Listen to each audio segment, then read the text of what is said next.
video is for all of you out there who ask the question of why does it take so long for victims of domestic abuse and sexual offences to come forward and report the crime. Let me break it down for you. Number one is coping with the trauma and lacking the mental and emotional energy that it will take to go to the police station and provide a full statement from beginning to end, and you have to go into a hell of a lot of detail as well. It can be extremely draining and exhausting. Number two is the fear of not being believed. As at 2023, only 4% of rape offences that were reported resulted in charges or convictions. So that in itself is obviously a huge barrier in terms of trust and confidence in policing.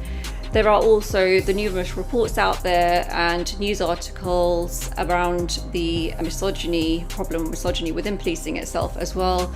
And we've also got that evidence within the Casey report. Of course, lack of confidence in policing is a huge factor preventing women from coming forward. Number three, concerns about potential retaliation from the perpetrator, especially if they have a personal connection to the victim. So there may be a family member or a friend or a colleague.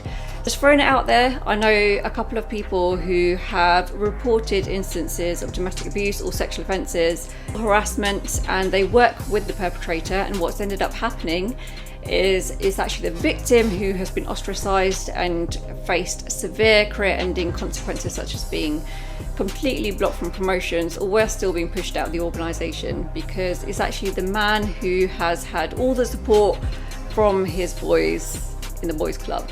Number four is having concerns around how the victim will survive as a single parent, especially without that financial support and help with childcare as well. It's not uncommon for perpetrators to use coercive control tactics to threaten the victim with finances, removing financial support, or removing any form of support and help with children as well, in order to make it a lot more difficult for the victim to leave or challenge their behaviour. There's also a lot of evidence linking victims of domestic abuse suffering from severe PTSD or even complex PTSD.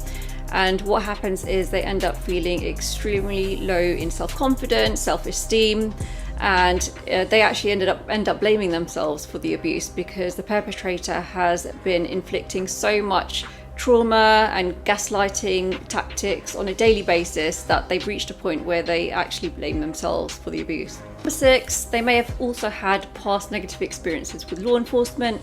Maybe after reporting instances of domestic abuse in the past, they have had very negative interactions with police officers, and because of that, they don't feel confident coming back and reporting that crime again.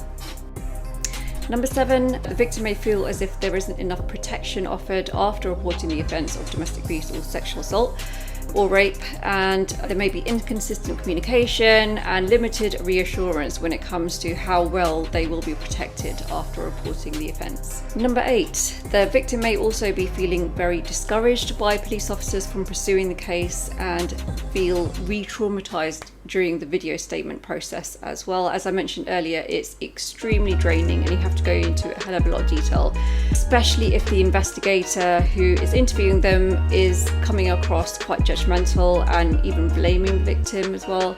So that in itself can re-traumatise the victim and add to that layer of trauma and PTSD as well. Now, this is not an exhaustive list, as there are probably many other reasons why victims find it really difficult to come forward and report these offences. If anyone has any additional ones they wanted to add, please include these in the comments below. Thank you.